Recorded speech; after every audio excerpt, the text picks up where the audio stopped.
If you can believe it, we are just 16 days away from the midterm elections.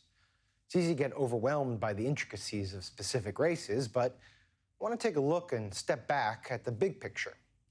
Past couple weeks, we've been getting a better sense of what a GOP-led Congress would look like if they win.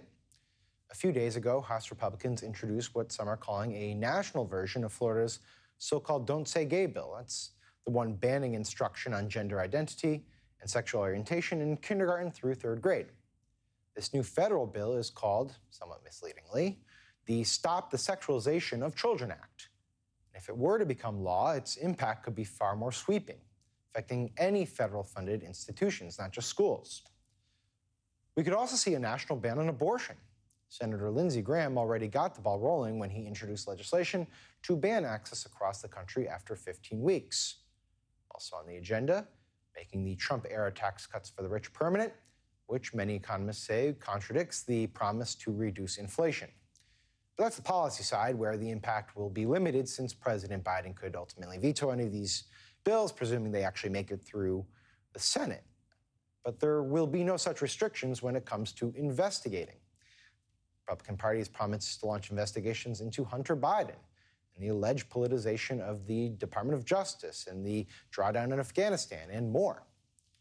With me now to discuss this is former Florida Congressman and MSNBC political analyst, David Jolly. David, thank you for joining us. Really appreciate it. All right, so good to be with you, Sam. Laying out what Republicans have in stock legislatively and investigatively, what do you think the Democrats have done from a strategic standpoint in, highlighting those proposals? Have they done enough to introduce the implications to the American public for the potential midterm elections about what could be happening in Washington if Republicans take control of Congress? Yeah, Sam, look, I think Democrats nationally are kind of leaving it all on the field for November 8th. Typically in the medium information space, if you will, midterm voters are asking themselves, are we going in the right direction or wrong direction? And it's often conflated with questions around the economy. But I think Democrats have done a good job saying, wait a minute, the right direction, wrong direction question this cycle is around your personal freedoms and your personal liberties and whether you want a government that actually will protect your right to vote and protect your decision on health care and allow you to exercise your own freedom about your own identity. I think Democrats are doing a good job. The reality, though, as you mentioned in the open, is the Republican agenda. If Republicans win the House in particular, more so than the Senate, if they win the House, you can expect two things. They will impeach Joe Biden, and they will pass culture war legislation, simply for the matter of the contrast, creating a contrast between the parties and laying the field for a 24 presidential run. I'll also tell you, though, very importantly, Sam, and you know this well, the legislation doesn't actually have to pass the Senate and make it to Joe Biden, because on a number of these issues, they can tuck these into appropriation bills, right? The annual budget that has to pass to keep the government open can contain a rider saying none of the funds provided can go to a public school district that allows the conversation around sexual orientation. I would also say, Don't Say Gay in Florida, it's not about instructing students.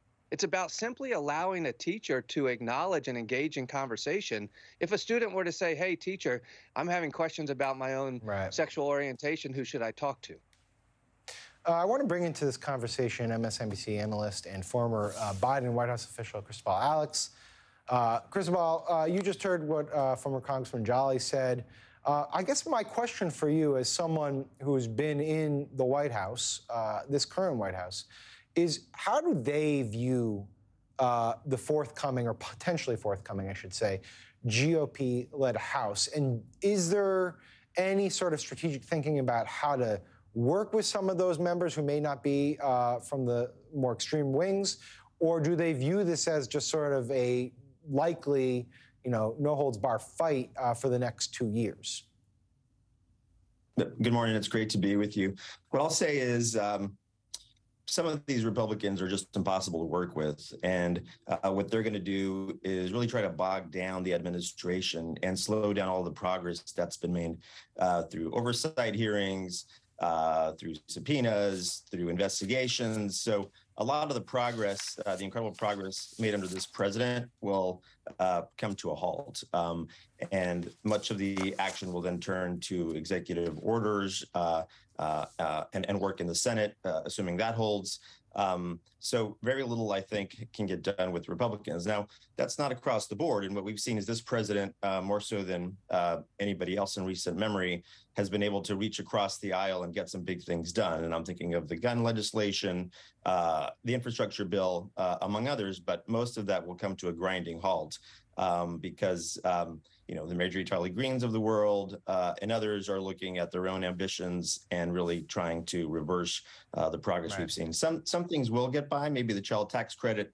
There may be some deals around that, but for the most part, things will stop. I think that's even optimistic, to be honest, but we shall see. David, your expertise here, because you've been there, what are the dynamics going to be like? Let's presume that a Republican majority in the House with Kevin McCarthy elected Speaker. That's not necessarily the outcome. It's possible McCarthy doesn't actually end up as Speaker, although I would say if that's the likeliest outcome. But what does the dynamics look like in this Republican House? There's obviously been dysfunctional Republican Houses of the past. Will this one have that level of dysfunction, or will it be even harder for someone like McCarthy to corral these members? That's a great question, Sam. You and I were on together when the McCarthy tapes broke on about January 6th, and I said, look, this might hold Kevin McCarthy's speakership in peril. You said, no, I think he'll get through. And since then, he indeed has consolidated kind of what I call the crazy caucus, right? And in my years in Congress, the crazy caucus was 10 or 15 people. Now it's a majority of the caucus. So the dynamic is an interesting one because rather than Kevin McCarthy trying to keep that caucus in check, he's just fully embraced it. And so I think what you'll see is a caucus defined by its investigations, as Cristobal said. And I think where a year ago, say Kevin McCarthy would have said, no, we're not going to impeach Joe Biden, they will impeach Joe Biden. And Grassley kind of forecasted some of that this week in releasing a letter with DOJ saying, look, the issue is going to be around Hunter Biden and whether or not Hunter Biden was paid for work that he did while Joe Biden was in office, but was paid once he left, so they didn't have to disclose it, and whether or not Joe Biden inured any benefit from that. Look, who knows where the facts are? Clearly, if there were facts, DOJ would have followed this. This is going to be a Republican witch hunt, but that will be the House dynamic, how quickly they move to impeach Joe Biden, regardless of the facts and information. And Cristobal, before they get to the next Congress, you do have a lame duck session to deal with, a couple months where members may have lost their election, but they're still holding office. That can be historically a time for incredible legislative progress. I'm thinking back to after the 2010 election when we had things like the New START Treaty, the repeal of Don't Ask, Don't Tell. All that happened in lame duck. What are your expectations for this lame duck? And then on a personal level, what would you like to see Democrats prioritize during that couple-month period? Yeah, no, that's a great question. And I do think, well, I want to take one step back. I know we're managing expectations, and this is all under the assumption that Democrats will lose. And I wouldn't go so far as to say that for sure will happen. I think there are a lot of headwinds, there are a lot of structural issues with the elections, especially in the House, and Dems have an uphill battle, but I don't think we should assume that it's going to change so dramatically that we're going to be stuck in a situation where the last chance to get some real progress then will be in the lame duck.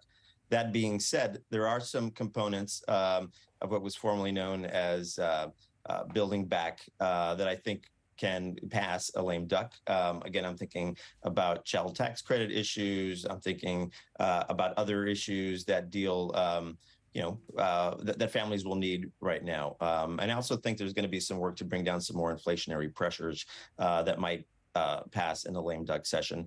But again, I'm hopeful as a Democrat. I want Dems win, but I know it's an uphill fight here.